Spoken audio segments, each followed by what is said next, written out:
Ring ring బిల్ల రూపాయి దండ దండగా దూరా దామెరా మొగ్గ అని కోలలు కొట్టుకుంటా పొద్దున్న జాములు అయిందంటే పొరగాలు మొత్తం ఇళ్ళ ముంగట ఒకటే పాటలు పాడుతుర్రు. మస్తు జోరున్నది అనుకో రాదుర్రి. ఇక మన తెలంగాణ అంటేనే అసోటి ఆటపాటలేనా. సరే కానీ ఇక ముందుగా లేకుంటే మన ముచ్చటల నెత్తిరాతలు గీతలే కదా చూడు రెడ్ లైన్స్. పథకాలు అమలు కాకపోవడెనక లేదట కాంగ్రెస్ వాళ్ళ స్వార్థము. ఆలస్యమవుడుకు కారణమేందో సీఎం సార్ చెప్పిండు అర్థము. ఎక్కువ మంది పిల్లలకు అనుమని చెప్తుండు సీఎం చంద్రాలు గారు. ఆంధ్రప్రదేశ్లో తల్లిదండ్రులు పిల్లలగానేందుకు పెంచుతారా జోరు. టీజీ అసెంబ్లీ స్పీకర్ గడ్డం ప్రసాద్ సార్ పెట్టిండు బీఏసీ మీటింగు. సమావేశాలు నడవంగా లీడర్ల నడుమ ఇక ఉంటుంది చూడు ఫైటింగు. రాములమ్మ కాంగ్రెస్లకు వస్తే కొందరు ఎరుస్తున్నారట పెదవి. విజయశాంతి మేడంకు షై సర్కార్ల దక్కుతుందా మంత్రి పదవి. తెలంగాణ పబ్లిక్కు క్షమాపణ చెప్పాలన్నట మాజీ సీఎం కేసీఆర్. ఈ మాట కుద్దుగా అనుకొచ్చిండు ఎంపీ చామల కిరణాలు సారు. ప్రతి నెల మొదటి తారీఖు నాడు జీతాలు ఇచ్చేందుకు తెలంగాణలో పాలనగిరిలుగా పెడుతున్న మలి సర్కార్కు మస్తు తిప్పలైతుందట. ఏదో ఒక పథకం ఎప్పుడు ఆపుకుంటేనే ప్రజల జీతగాళ్ళైన ప్రభుత్వ ఉద్యోగులకు జీతాలు ఇస్తుందట. ఉచితంగా ఇచ్చే ఉచిత పథకాలు ఆపి జీతాలు ఇచ్చేంత స్థాయికి సర్కారు దిగజారిపోయిందా అంటే ఈనుర్రి. అయ్యా ముఖ్యమంత్రి యనుమల రేవంతాలు సారు, ప్రభుత్వ ఉద్యోగులకు జీతాలు ఇయ్యనంత పురాగా దిగజారిపోయిందా. ఓ నెల ఆశా వర్కర్లకు పెండింగ్ పెడితే, ఓ రోజు అంగన్వాడీ వర్కర్లకు పెండింగ్ పెడితే, ఓ రోజు షాదీ ముబారక్ పెండింగ్ పెడితే, ఓ రోజు కళ్యాణ లక్ష్మి పెండింగ్ పెడితే, అంటే ఓ నెల పాల పైసలు ఇచ్చి ఇంటికి రాయిపి, ఓ నెల ఇంటికి రాయి ఇచ్చేసి పిల్లల ఫీజులు బకాయిలు పెట్టి పిల్లల ఫీజులు ఒక నెల కట్టి ఇట్లా రొటేషన్ చేసే పనే జరుగుతుంది. ఈయనరా సీఎం సార్ ఏమంటున్నాడు, ప్రతి నెల మొదటి తారీఖు నాడు జీతాలు ఇచ్చేందుకు సర్కారు గల్లాపేటలా పైకం లేదట. అందుకే ఇట్లా అక్కడికి అన్నట్టు అదలబదాలు చేసుడు అవుతుందా అనుకొచ్చిండు. మొన్న ఎమ్మెల్సీ కల్వకుంట్ల కవిత మేడం ఏమో మలి సర్కారుకు మస్తుగానే ఆమ్దాని వస్తుందని అనే ఓపారి మేడం చెప్పే మాటలు కూడా ఈనుండ్రి. రాష్ట్రానికి వస్తున్నటువంటి ఆదాయం నేను చెప్తున్న లెక్కలు కాదు, ఆర్బీఐ చెప్తున్న లెక్కల ప్రకారం 18,800 కోట్ల పైచిలకు ఆదాయం ఈ రాష్ట్రానికి వస్తుంది. ఇన్నరా ఇంకా మస్తుగానే అన్నది మొత్తం ముచ్చటి నుండి. అందులో అయ్యే ఖర్చు ఎంత అంటే జీతాలకు, అప్పులకు, ట్యాక్సులకు వాటికి ఖచ్చితంగా ఇవ్వాల్సినటువంటి ఖర్చు 6,000 కోట్లు. అంటే 18,800 కోట్లలో మీరు 6,500 కోట్లు తీసేస్తే మీకు నికరంగా 12,000 కోట్ల పైచిలకు ప్రతి నెల రాష్ట్రం దగ్గర ఆదాయం ఉంటుంది. వచ్చిన ఆమ్దాని నుంచి అప్పులు, జీతాలు, సర్కారు ఖర్చులు అన్ని పోంగా కూడా అచ్చరాల 12,000 కోట్ల దాకా ఆమ్దాని ఉంటుందని అనుకొస్తుంటే ఇప్పుడు సీఎం రేవంతాలు సారు సర్కారు దగ్గర రూపాయి లేకనే ఓ నెల పథకాలు ఆపుకుంటా జీతాలు ఇస్తున్నామని అనబట్టే. అయ్యా ముఖ్యమంత్రి యనుమల రేవంతాలు సారు, మీరు చెప్తున్నదే నిజమా లేకుంటే కారు పార్టీ లీడరు ఎమ్మెల్సీ కవిత మేడం చెప్తున్నది నిజమా? మీరు ఇద్దరు ఓ తాన కూర్చొని ప్రెస్ మీట్ పెట్టి పబ్లిక్ ముంగడికి రాండ్రి. అప్పుడు ఎవరు నిజం చెప్తురో ఆధారాలతో సహా చూపెట్టుర్రి. అంతేగాని వాళ్ళు ఆరోపణలు చేసుడు, మీరు అప్పులు చేసి జీతాలు ఇస్తున్నామని పథకాలు ఆపుకుంటా సాలరీలు చెల్లిస్తున్నాము అనుడు ఎంతవరకు కరెక్టే అంటుర్రు ఈ ముచ్చటిన్నోళ్ళు. ప్రతి ఆడబిడ్డ ఖచ్చితంగా 3 పిల్లల్ని అనాలన్నట. 3 వద్దు 2 ముద్దు అని అప్పట్ల నారా చంద్రాలు సారు నాలుగే ఇంత పొడుగు తీసుకుంటా ఆ పిల్లల్నే కానొద్దు అన్నట్టు చెప్పిండు. కుటుంబ నియంత్రణ మీద కూడా అవగాహన సదస్సులు పెట్టి పిల్లలు పుట్టకుండా ఆపరేషన్లు కూడా చేయించిరి. ఇప్పుడు 2 కాదు మినిమం 3 పిల్లలు కానాలని ఎవరన్నారే బాలన్న అంటారా ఈ నుండి. అయ్యా చంద్రాలు సారు, అప్పట్లో ఎక్కువ మంది పిల్లల కానొద్దన్న మీరే ఇప్పుడు ఎక్కువ మంది పిల్లల కనాలంటురా. Break silence, talk about population management. ఈ రోజు మీరు కానీ మాట్లాడకుండా ప్రతి ఒక్క కపుల్, ప్రతి ఒక్క ఆడబిడ్డ 2 కంటే ఎక్కువ పిల్లల్ని ఉత్పత్తి చేయాలి. ఈయనరా ఏమంటుండో ఇంకా మస్తుగానే అన్నాడు మొత్తం ముచ్చటి నుండి. ఈ మాట మాట్లాడాలి. మీరు మీ ఊర్లో ఇస్తాం, మీ కాన్స్టిట్యున్సీ ఇస్తాం, మీ మండలంలో ఇస్తాం, కానీ మీ ఫ్యామిలీలో కూడా మానిటర్ చేస్తాం ఇంకా రాబోయే రోజుల్లో. ప్రతి పసుపు పార్టీ ఎమ్మెల్యే వాళ్ళ నియోజకవర్గాలలో ఉన్న ఊర్లు, పల్లెలు ప్రతి ఇంటికి పోయి ఈ ముచ్చట ప్రతి ఆడబిడ్డకు చెప్పాలని అనబట్టే. అయ్యా చంద్రాల సారు ఓ దిక్కు ఒక్కలను సాధేదందుకే పబ్లిక్ మస్తు తిప్పలు పడుతుర్రు. దినదినం పెరుగుతున్న ధరలను చూసుకుంటా పోరగాన్ల పెంచాలంటేనే తల్లిదండ్రుల తలకాయల పానము అరికాలకు వచ్చినంత పని అవుతుంది. ధరలకు తగ్గట్టు స్కూళ్ళ ఫీజులు, పుస్తకాల ఖర్చులు తక్కువనా? అయ్యవాళ్ళు చేసిన కష్టం మొత్తం వాళ్ళ చదువులకే అవుతున్నదని వాళ్ళు బాధపడుతుంటే 3 పిల్లల అనుమని ముసిముసిగా నవ్వుకుంటా మీరు చెప్పబడితిరి. ఓ పారి కనకుమానుడు ఏందో, ఇంకో పారి ఇట్లా అనుమానుడు ఏందో. పొద్దు ఎట్లా తిరుగుతుంటే మీ మనసు కూడా అట్లా తిరుగుతుందా ఎట్లా? కనెటోళ్ళు కాడికి గంటలు కానీ ఉన్నోళ్ళకు మాత్రం మీరు మంచిగా సవలతులు చేయండి. ఇంకో ముచ్చట ఏంటంటే మీ ప్రభుత్వ బడులు ఎట్లాగో చక్కగా నడిపియ్యరు. అవిని ఏ బర్ల కొట్టాలకో గొర్రెల పాకలకో ఇయ్యండ్రి, ఇంత కిరాయి అన్న వస్తుంది.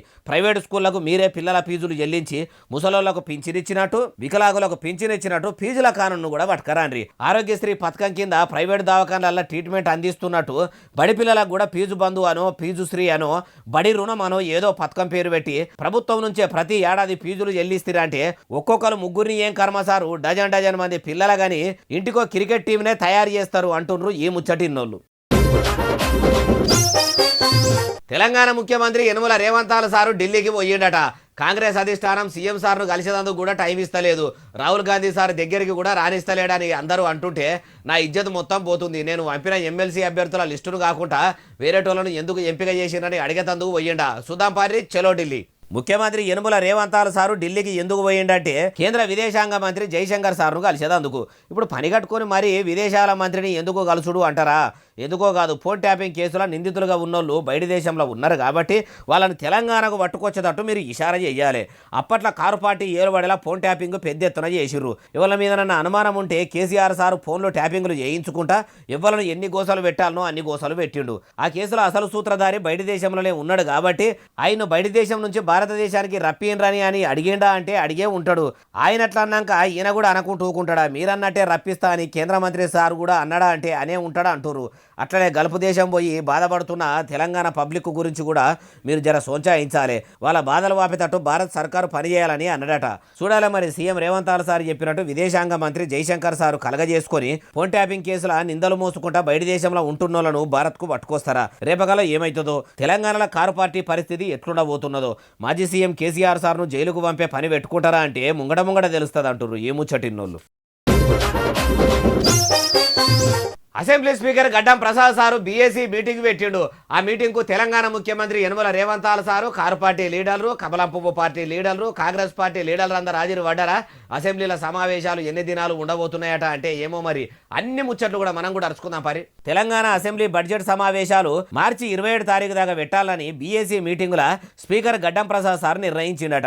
మార్చి 12 తారీఖు నాడు సురువైన అసెంబ్లీ సమావేశాలలో గవర్నర్ జిష్ణుదేవ్ వర్మ సారు మాట్లాడిన ప్రసంగానికి మార్చి 15 తారీఖు నాడు కృతజ్ఞత సభ పెడతారట.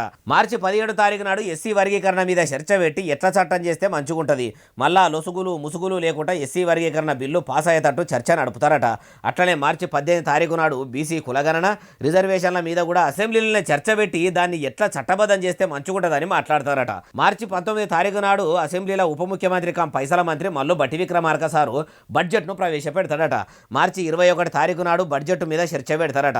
ఎలాగో ఎస్సీ బీసీ వర్గీకరణ చేస్తున్నారు కాబట్టి కులాలను బట్టే వచ్చే అసెంబ్లీ ఎన్నికల్లో కూడా బీసీలు ఎస్సీలు మైనారిటీలు ఎక్కువ జనాభా ఉన్న బహుజనులకే ఎక్కువ ఎమ్మెల్యే పదవులు మంత్రి పదవులు వచ్చేటట్టు కానూను పట్టుకరాండ్రి. 4% ఉన్న రెడ్ల చేతుల్లోనే తెలంగాణ కాంగ్రెస్ ఉన్నది. కాంగ్రెస్కు రెడ్ల పార్టీ అని కూడా పేరున్నది. రెడ్లు తక్కువ ఉన్న కాంగ్రెస్ బీసీలు ఎస్సీలు ఎస్టీలు మైనారిటీలు ఎక్కువ ఉన్న షే పార్టీ అని పేరు రావాలంటే నిమ్న జాతులకు రాజ్యాధికారంలో దక్కవలసిన వాటా కూడా దక్కేటట్టు చూస్తే కాంగ్రెస్ వాళ్ళు మాటల్లో చెప్పిన ప్రజాపాలన ముంగట చేతల్లో కూడా కనబడుతుంది. అట్లా కూడా ఓసీ బిడ్డే అయిన రాహుల్ గాంధీ సారు ఆలోచన చేస్తే బాగుండు అంటుర్రు ఈ ముచ్చటిన్నోళ్ళు. కాంగ్రెస్ మహిళా మంత్రులు ఇద్దరు సక్క పనిచేస్తలేరని షై సర్కారు హైకమాండ్ తెలివితోని తెలంగాణలో రాములమ్మను రంగంలోకి దించిందా? ఎమ్మెల్సీ అభ్యర్థుల ఎంపికకు ఎవరెవల పేరులో పంపితే మొన్నటిదాకా బయటకు రాని రాములమ్మ పేరును ఢిల్లీలో పెద్దలు ఖరారు చేసిరా కావాలని విజయశాంతి మేడం కూడా మంత్రి అయ్యేటట్టు ఉన్నదా అంటే ఏమో మరి అరుచుకుందాం పరి. షై సర్కార్ ఏలుబడలకు వచ్చినాక కాంగ్రెస్ సర్కార్లో ఇద్దరు మహిళా మంత్రులు మంచిగా పనిచేసి ఇందిరమ్మ రాజ్యంలో పబ్లిక్కు ఇబ్బందులు లేకుండా చేస్తారేమో అనుకుంటే అడవి బిడ్డ మహిళా మంత్రి సీతక్క పనితనం మంచిగుంటుందని ఆమెకు మంత్రి పదవి అప్పజెప్పితే అడవి బిడ్డల గోసలు పక్కకు పెట్టి సాటుగా ఉష్కదందా నడిపిస్తుందని మొన్నటిదాకా సోషల్ మీడియాలో కోడాయి కూసినట్టే వినబడ్డది. గుళ్ళు గోపురాల మంత్రి కొండా సురేఖ మేడం అన్న ప్రతిపక్ష పార్టీలను మాటకు మాట అంటదేమో అనుకుంటే గాలికి పోయే కంపను ఏడను తలిగించుకున్నట్టు మంది ఇంటి సంసారాలు దొబ్బుకుంటా సినిమేషకాల కాపురాల్లా కంపగొట్టే పని పెట్టుకున్నదని అట్ల కొన్నొద్దులు ఆగమే అయ్యింది. సీతక్క సురేఖ మేడం ఇందిరమ్మంతా ఇగురమంతులోలే ఏలుబడి నడిపించి మహిళా మంత్రులుగా మంచి పేరు తెచ్చుకొని సోనియమ్మ సారథ్యంలో చక్కగా పనిచేస్తారేమో అనుకుంటే ఇట్లా చేయబట్టి ఇట్లా మూడో మహిళా మంత్రి కావాలని విజయశాంతి అలియస్ రాములమ్మ మేడంను రంగంలోకి దింపిర్రా అంటే అవును, అందుకే ఎమ్మెల్సీ అభ్యర్థిగా ఎంపిక చేసిండ్రని వినబడుతున్నది. మొదలు ఎమ్మెల్సీ పదవి ఇచ్చి అటెనక సిక్కి మంత్రివర్గంలోకి కూడా తీసుకునే ఆలోచననే చేస్తుర్రట. అటు కారు పార్టీని ఇటు కమలం పువ్వు పార్టీని ఎట్లా ఎదుర్కోవాలనో విజయశాంతి మేడంకు నటనతోని పెట్టిన విద్య అని షై పార్టీ పెద్దలు అనుకున్నరా అంటే అట్లనే అనుకున్నట్టు కొడుతున్నదట. చూడాలే రాములమ్మకు రాష్ట్రంలో ఏలుబడిలో ఉన్న షై సర్కార్ల మంత్రి పదవి ఇస్తారా, ఏ శాఖకు మంత్రిని చేస్తారో అంటుర్రు ఏ ముచ్చటిన్నోళ్ళు. కారు పార్టీ లీడర్ కమ్ మాజీ ముఖ్యమంత్రి కల్వకుంట్ల చంద్రశేఖరరావు అలియాస్ కేసీఆర్ సారు అసెంబ్లీకి వచ్చి అసెంబ్లీలో తెలంగాణ పబ్లిక్కు అందరికీ తప్పైందని తప్పు చేసినాడని క్షమాపణ చెప్పాలన్నట. మాజీ ముఖ్యమంత్రి సార్ తప్పు చేసినా అని క్షమాపణ కోరే అంత పెద్ద తప్పు ఏం చేసిండు? ఇప్పుడు సబ్బండ తెలంగాణ జాతికి సారీ చెప్పమని ఎవరన్నారే బాలన్న అంటారా ఈనుండ్రి. అయ్యా చామల కిరణాల సారు కేసీఆర్ సారు తెలంగాణ ప్రజలకు తప్పైందని నివద్దరే క్షమాపణ చెప్పాలనా? తెలంగాణకు 7 లక్షల కోట్లు అప్పు చేసిపోయి నేను తెలంగాణ ప్రజలకు చెప్తున్నా. ఫస్ట్ మీరు అసెంబ్లీలోకి వచ్చి ఈ రాష్ట్ర దౌర్భాగ్య పరిస్థితిని మీరు తీసుకొచ్చినందుకు మీరు క్షమాపణ చెప్పాలి తెలంగాణ ప్రజలు. ఇన్నరా ఏమంటుండో? అయ్యా ఎంపీ గారు 10 ఏళ్ల పాలనలో ఆమ్దానిలో ఉన్న రాష్ట్రాన్ని అప్పుల కుప్పలేక తయారు చేసినందుకు కేసీఆర్ సార్ తప్పైందని క్షమాపణ చెప్పాలంటారు కదా. అట్లా తప్పు చేస్తే క్షమాపణతోని పాటు మాజీ ముఖ్యమంత్రి సార్ను ముక్కు నేలకు రాయించినా తప్పు లేదు. ఆయన బంగారు తెలంగాణని నమ్మించి బాకీల తెలంగాణ చేసిండనే కదా ప్రజలు కారుకు కాలిచ్చి చేతులు కలిపిర్రు. మరి మీ షెయి సర్కార్ల పాలనగిరిలుగా పెడుతున్న మీ ముఖ్యమంత్రి కం చదువుల మంత్రి యనుమల రేవంతాల సార్ ముచ్చటేంది? అసెంబ్లీ ఎన్నికల ముంగట ఏమని చెప్పే కాంగ్రెస్ వస్తే మార్పు వస్తుంది, మార్పు రావాలంటే కాంగ్రెస్ కావాలి, అధికారంలోకి రావాలని కాకి కథలు పిట్టకథలు చెప్పే గెలిచిన 100 రోజుల్లోనే 6 గ్యారెంటీలు అమలు చేస్తామని గెలిచి ఏడాదిన్నర దగ్గరికి వస్తున్నా మీ కాంగ్రెస్ వాళ్ళు తీసుకొస్తామన్న మార్పు ఏం లేదు. మీదికెళ్ళి కేసీఆర్ సార్ చేసిన అప్పు కంటే ఎక్కువనే చేసి సర్కారు భూములు కూడా అర్రాసుపాట వాడి అమ్మే కాడికి వచ్చే. ఆయన పాలనేం చక్కదనంగా ఉన్నది. తమరి ముఖ్యమంత్రిని కూడా ఇట్లనే క్షమాపణ చెప్పమంటారా? ఎవరు చేసినా తప్పు తప్పే కదా. అధికారంలో ఉన్నోళ్లకు ఓ రూలు, అధికారంలో లేనోళ్లకు ఓ రూలు ఉండదు. అందరికీ ఒకటే రూల్ కదా. మీరన్న మాట మీ ముఖ్యమంత్రికి కూడా వర్తిస్తుందేమో. మళ్ళా ఇట్లా మీరే చెప్పాలి అంటుర్రు ఈ ముచ్చటిన్నోళ్ళు. Car party leader cum MLA Madhavaram Krishnarao sir Congress పార్టీని ఖాళీ చేసే పని పెట్టుకున్నట్టే ఉన్నాడా? ఎట్లా అధికారంలో లేని పార్టీలో ఉండి అధికారంలో ఉన్న కాంగ్రెస్ పార్టీని ఖాళీ చేయించుడు ఏందే బాలన్న అంటారా? కుకట్పల్లిలో షెయి పార్టీ ప్రచారం లేకుండా చేసేటట్టే ఉన్నాడట. అందుకు ఏం చేయబోతున్నాడు ఏం కథ అంటారా చెప్తా పాండ్రి.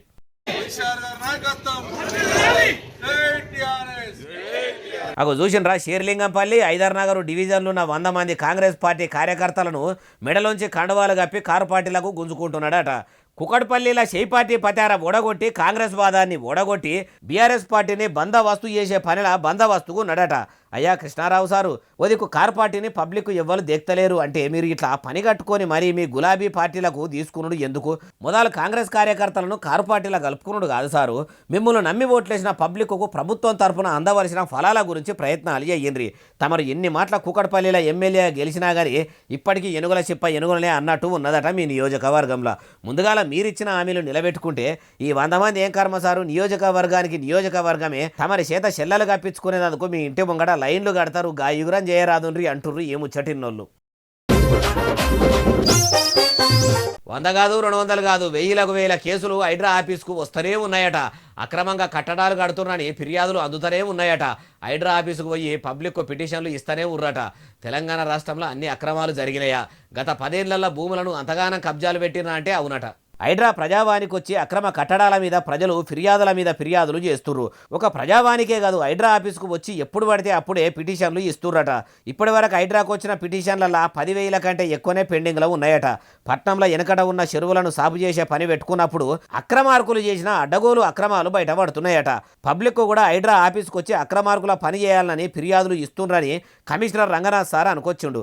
అయ్యా రంగనాథ్ సారు మరి మీ హైడ్రాకు అన్నిగానం ఫిర్యాదులు వస్తుంటే ఎందుకు సారు చర్యలు తీసుకోకుండా సప్పుడు కాకుండా ఉంటుండ్రు? అంటే వచ్చిన ఫిర్యాదులు కూడా అధికార పార్టీ లీడర్ల మీద ఉన్నాయా? ఎట్లా మీకు అక్రమంగా కడుతురని తెలిస్తే వాళ్ళు అధికార పార్టీ లీడర్లైనా ప్రతిపక్ష పార్టీ లీడర్లైనా మొదలు మీరు పబ్లిక్ ఇచ్చిన ఫిర్యాదులు తీసుకొని పనిచేయాలి. అధికారులను లీడర్లను రాజకీయ నాయకులను ఇడిచిపెట్టి పేదల ఇండ్ల మీద పడి వాళ్లకు నిల్వనీడ లేకుండా చేస్తే మీ హైడ్రా ఆగమవుతుంది. కాబట్టి మీరు ఆడదాకా తెచ్చుకోరు. పెరుగుతున్న ఫిర్యాదుల సంఖ్యను మనసులో పెట్టుకొని స్టాఫ్ను కూడా పెంచుకొని చెరువులు చెరబట్టినోళ్ళ చెమడలు తీసి కుంటలు గూడిపేసిన వాళ్ళ కూసాలు కదిలేయండ్రి అంటుర్రు ఏ ముచ్చటిన్నోళ్ళు. కారు పార్టీ లీడర్ కమ్ మాజీ మంత్రి కేటీఆర్ సార్కు Congress party MLC Balmuri Venkata sir ఓ సవాల్ ఇసిరిండు. ఎమ్మెల్సీ కాకముందు నిరుద్యోగుల కోసం పోరాటం చేస్తున్నట్టు నటించి ఎమ్మెల్సీ అయినాక విద్యార్థుల గోసలే పట్టించుకోకుండా కాంగ్రెస్ కావడి మోస్తున్న బల్మూరి వెంకట సారు అంత బలమైన ఛాలెంజ్ ఏమి ఇసిరిండో ఏది మనం కూడా అరుచుకుందాం పారి. నిజంగా కేటీఆర్ గారికి నేను మీడియా ద్వారా సూటిగా ఒక సవాల్ విశ్వదలుచుకున్నా.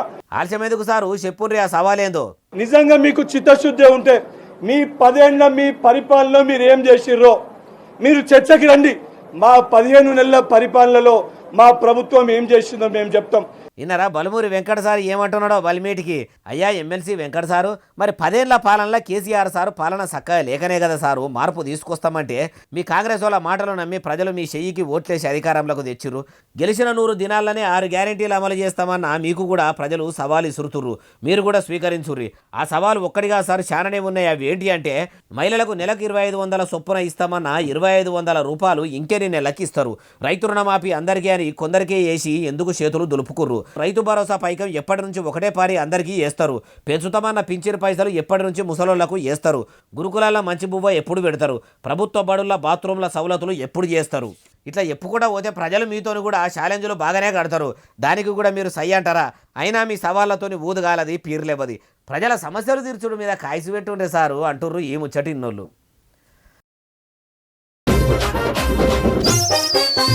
ఏప్రిల్ నెలలో గద్దర్ అవార్డుల పేరంటాన్ని షెయి సర్కారు చాలా పెద్ద ఎత్తున చేయబోతున్నదట. దేశంలో ఏ రాష్ట్రంలో కూడా చేయనంతగా అంగరంగ వైభోగంగా చూసేదందుకు 2 కళ్ళు జాలయన్నట్టు ఆ కార్యమును పండుగల కంటే పెద్దగా చేయబోతున్నదట. మరి అన్నల పాటలు వాడిన వాళ్ళకు, ప్రజల బతుకు పాటలు వాడిన వాళ్ళకు, బతుకు చిత్రాలు తీసిన వాళ్ళకే అవార్డులు ఇస్తారా? ఏది అరుచుకుందాం పరి. అయ్యా దిల్ రాసారు గద్దర్ అవార్డుల పేరంటం గురించి చెప్పుర్రి. అప్లికేషన్స్ ఇమీడియట్గా స్వీకరించి స్క్రూటినీ చేసి జ్యూరీలు కూడా ఫైనల్ చేసేసి ఏప్రిల్లో ఈ అవార్డు ఫంక్షన్ అంగరంగ వైభవంగా చేయాలని ప్రభుత్వం ఆశిస్తుంది. దానికి అందరం ఇన్నరా FDC chairman Dil Raju sir ఏమంటున్నాడో ఇంకా మస్తుగానే అన్నాడు మొత్తం ముచ్చటి నుండి. ఎఫ్డీసీ తరపున అలాగే ఫిలిం ఇండస్ట్రీ నుంచి చాలా మందిని ఇక్కడ మేము జ్యూరీ లాగా తీసుకొని చేసి అవార్డ్స్ అనేటివి నెక్స్ట్ మంత్ బెస్ట్ ఈవెంట్ చేయాలని గవర్నమెంట్ ఆశిస్తుంది. సినిమా రంగం పెద్దలను కలుపుకొని దిల్ రాజు సారు గద్దర్ అవార్డుల ఫంక్షన్ పనులు సురువు చేయబోతున్నాడట. ఇప్పటి సందే సినిమాలలో అప్లికేషన్లు తీసుకొని ఏ శకానికి ఏ గత్తెకు మొట్టమొదటి అవార్డు ఇవ్వాలి, ఏ సినిమా యాక్టర్లకు తొలుత అవార్డులు వచ్చేటట్టు ఉన్నాయో బిరాన్నే చెప్తారట. అయ్యా దిల్ రాజు సారు, మరి మీరు పైసలు పెట్టి తీసిన సినిమాలకే అవార్డులు వచ్చేటట్టు అయితే ఇక మాది చేస్తలేరు కదా.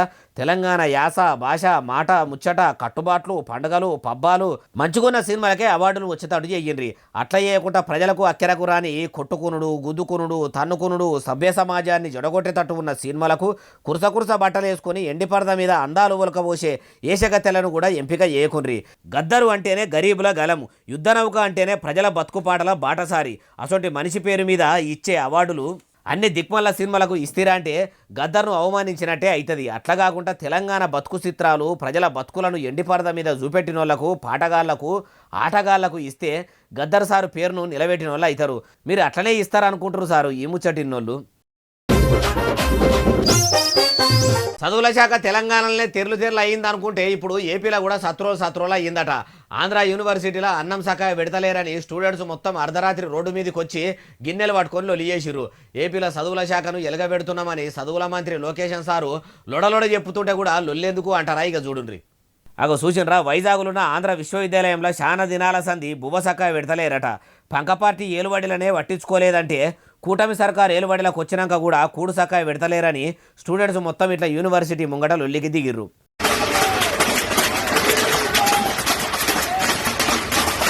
అయ్యా చదువుల మంత్రి లోకేశం సారు, మీరు ఏపీలో చదువుల శాఖను ఎక్కదీపములే ఎలగబెడతారేమో అనుకుంటే తమరు ఎలగబెట్టింది ఏంది? మీ మాటల్లో ఉన్న పనితనం చేతల్లాగా అల్లబడతలేదు. మీ ఎమ్మెల్యేల బిడ్డలు, కొడుకులు వీళ్ళు తింటున్న కూడు తింటారా? వీళ్ళ ఓట్లతో గెలిచిన మీ కూటమోళ్ళు పంచభక్ష పరమాన్నాలు తింటారు. మీ నాయకుల పెండ్లాలు పిల్లల లెక్క వీళ్ళు గారా? ఓ పని చేయండి సారు, వాళ్ళకు బువ్వ కోసం ఖర్చు పెట్టే పైకం వాళ్ళ ఖాతాలనే డైరెక్ట్ వేయండి. ఓటర్లలో టిఫిన్లు చేసేటోళ్ళు ఓటర్లలో చేస్తారు, వండక తినటోళ్ళు వండక తింటారు. అట్లనన్నా మంచి బువ్వ తింటారు. మీ ప్రభుత్వం నుంచి పైకం అందినట్టు ఉంటది అంటారు ఈ ముచ్చటిన్నోళ్ళు. మా భర్తలు దాగి వచ్చి కొడుతురు, పని చేసిన పైసలు మొత్తం మందుదావుడికే పెడుతుర్రని ఆడోళ్ళు పోయి పోలీస్ స్టేషన్లో కేసులు పెట్టుడు మనం మస్తుగానే చూసినాం కదా. కానీ మా పెన్లాలు పుల్లుగా దాగుతుర్రు, ఇంట్లో దాచిపెట్టిన పైసలు ఏం లేకుండా ఖర్చు పెడుతుర్రని పెన్లాల మీద పోలీస్ స్టేషన్లో కంప్లైంట్ ఇచ్చిన భర్తలను ఎన్నడన్నా చూసిర్రా? చూడలేదా? నేను చూపిస్తా పాండ్రి. ఇగో ఈ పోడవల కనిపిస్తున్న వాళ్ళందరూ ఒడిశా రాష్ట్రంలో ఉన్న కోరాపుట్ జిల్లా పూజారి ఫుట్ మండలంలో ఉన్న కొండగూడ ఊర్లే ఉంటారట. అయితే చాలా దినాల సంది వీళ్ళు కాయకష్టం చేసి తెచ్చిన పైసలను ఇంట్లోన్న వాళ్ళ పెండ్లాలకు ఖర్చు చేసుకుంటా మందు తాగుతుర్రట. ఇల్లా వరియవలసిన ఇల్లాలు ఇట్లా ఇరగమరగా దాగుడేంది అని వాళ్ళ బాధ చెప్పుతుంటే మందు తాగుకుంటా భార్యలను బాధ పెట్టే భర్తల మనసులు కూడా కరిగిపోతున్నాయట. అసలైతే వాళ్ళ ఊళ్ళే నాటు సారాగా వస్తారట. మరి దానికి ఎట్లా మరిగినరో ఏమో గాని సారాకు మందుకు బానిసలా ఇర్రట. భర్తలను కష్టం చేసి తెచ్చిన పైసలు మొత్తం భార్యలు తాగుడికే ఊళ్ళే పెడితే మా బతుకులు ఏం కావాలి? కట్టుకున్న భర్తలమైన మా మాట మా భార్యలు ఎట్లాగో ఇంటలేరు. మీరే కలగజేసుకొని మా కాపురాలు కాపాడుండ్రి. నాటుసారా తాగే మా నారీమణులకు మీరే మంచిగా కౌన్సిలింగ్ ఇయ్యండ్రి. మా ఊళ్ళో పెట్టిన సారా బట్టీలను బంధు పెట్టిండ్రని పోలీస్ స్టేషన్కు పోయిర్రట. కానీ చూసిర్రా, పెండ్లాలు మందుకు అలవాటు పడితే మొగోళ్లకు తిప్పలయ్యి పోలీస్ స్టేషన్కు వచ్చి కంప్లైంట్లు ఇచ్చిర్రు. కానీ దేశంలో చాలా దగ్గరలో భర్తలు దినాం దాగొచ్చి భార్యలను కొడుతుంటారు. అసొంటోళ్ళు కూడా కొట్టకుండా ఉండాలంటే ప్రభుత్వం మద్య నిషేధం చేయాలి. మందునే తయారు చేయకుంటే తాగే భర్తలు ఉండరు, భార్యలను వేధించేటోళ్ళు ఉండరు అంటుర్రు ఈ ముచ్చటిన్నోళ్ళు. ఇక ఇవి అలా తెచ్చిన ముచ్చట ఎట్లునే అసలు నెల ఎస్ఎస్సీ డిజిటల్ బాగా సబ్స్క్రైబ్ చేస్తారు, బాగా కామెంట్ చేస్తారు, బాగా లైకులు చేస్తారు, బాగా షేర్లు చేస్తారు. ఇట్లనే ఆదరించారు. ఇక్కడ ముచ్చట్లు తెచ్చి మీకు వినిపిస్తూనే ఉంటా మరి. సెలవు, శరార్థి, దండం, పబ్బతికి ఏమైనా ఉంటే అన్ని.